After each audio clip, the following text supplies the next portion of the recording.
Hey guys, this is Rob Shukrap of 3 Storm Fitness, and today I'm going to talk to you about how I use my new iron neck for neck exercises. But even if you don't have an iron neck, this is just generally speaking how you could plug in how I work with neck exercises. I've made a video before. It's more of a rant. I went on for about 15 minutes about why you should work your neck out and how you should treat it and what it does and what it doesn't do. If you want to check that out, do so. I'll link to it, or it'll be up in one of these cards.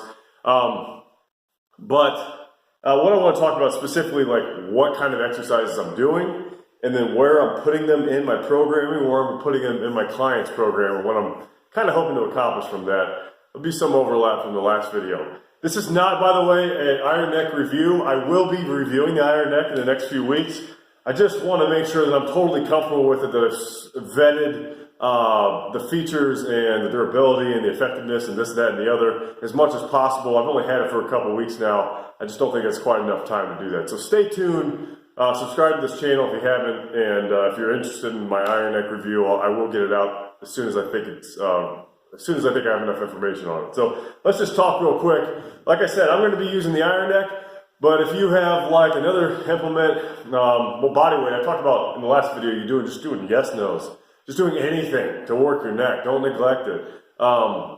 That's fantastic. If you have like a hammer strength 4-way neck machine. I was talking to a dude in the comments. What's his name? Shoot, sorry, buddy. I know you know your name. I hope you watch it. Marty?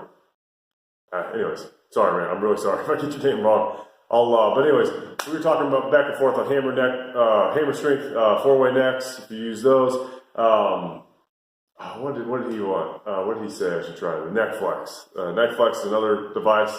Looks pretty cool. But anyways, I'm using the iron neck so far. I do love this thing. I do love it so far. I'll just let you know that. I've been using it with a few different clients. So what I do, let me put this on. I kind of look like, I've been doing a lot of thinking about what I look like.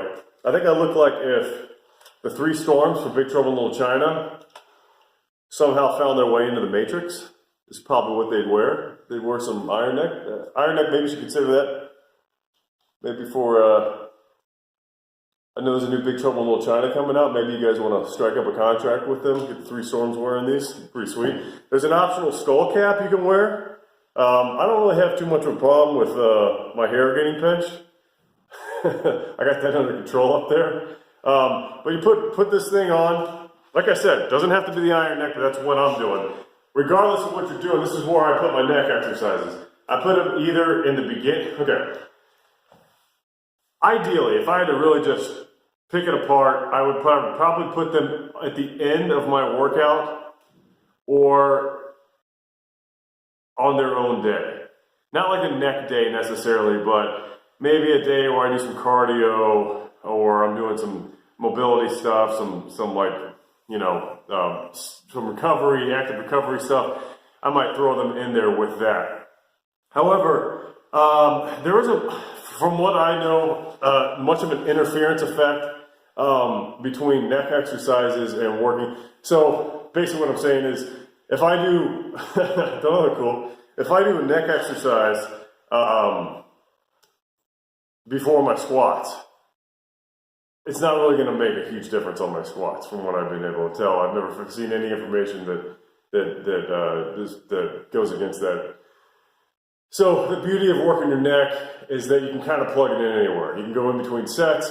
The reason I tend to do it during my warm-up or right before I really hit my main top sets on a heavy lifting day is because I know that by the time I get done with the lift, with my accessory work, with some sort of high intensity finisher or whatever it is I choose to do at the end, I'm just not going to want to do it. I just know I'm not, and I've skipped it before. I'm kind of ashamed of that, but I know it, so I just put it in front. I just get it done first, and that's how I get it done. I've been doing that with my clients as well, because we get called up and everything. I train multiple people at once, so by the time it's all over, everybody's kind of exhausted. More or less the same reason. I just have, the clients I have that need to work their neck, specifically, need a little more attention on their neck. I've started doing that in the beginning. And like I have a gentleman who's he's almost 80 years old. He has myasthenia, which is like from what I understand, like a degenerative muscular condition where it mainly affects him in his neck. So he's it's hard for him to hold his neck up. So I'm working on strengthening that.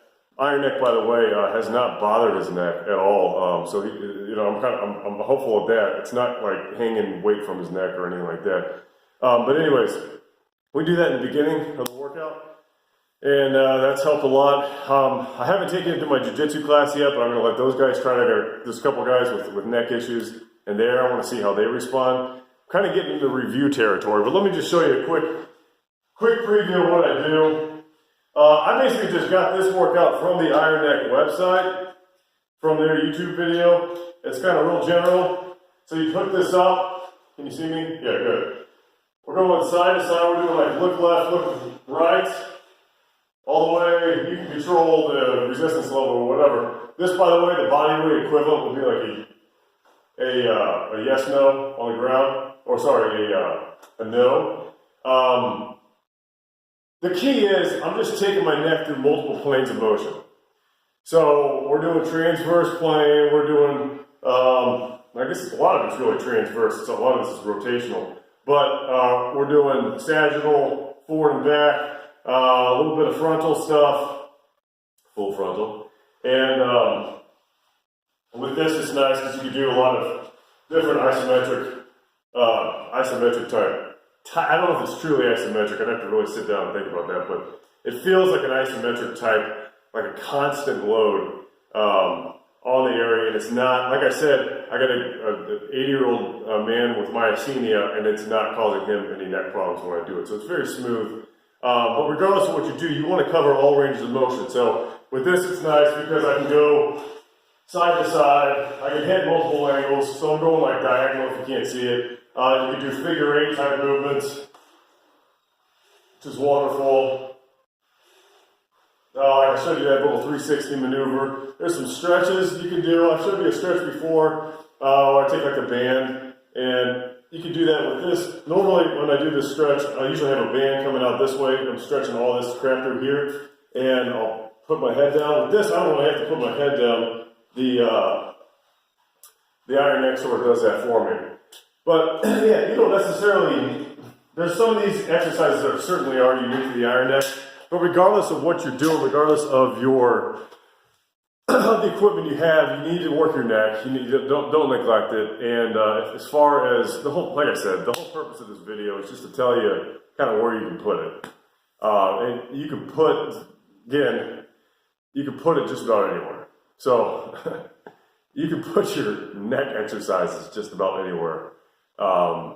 If you really want to get to feel like a bodybuilder type person, you're trying to split things up, maybe doing like a 4-day split of some kind, you might want to put it on your shoulders day, the day where you also work the shoulders and perhaps your back. If you're like a real purist and you just want to make sure that every ounce of energy goes into your main lift in the beginning, you might want to put it toward the end of your workout, like the very end. Like I said, I don't think it particularly matters too much. I just want to make sure I get it, so I get it done in the beginning, because it is important to me. But at the same time, I know that when I get done with a particularly killer workout, I just have the tendency to say, yeah, screw it, I'll do it tomorrow. And of course, you know how that goes.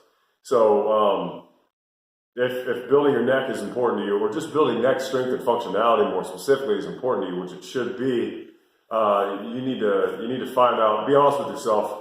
When are you going to get it done? If you need to get it done early, get it done early.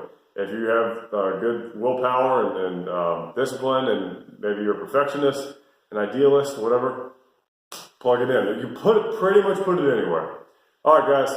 Rob Shoecraft here at 3 Storm Fitness. Thanks very much for watching. If you have more neck ideas or neck equipment, or just generally speaking, you want to chime in somewhere, maybe something I missed, something you want to add, please let me know. Drop it in the comments. Give this video a thumbs up. Or thumbs down, I suppose. Subscribe. Thanks very much for watching. Have a great day. Bye-bye.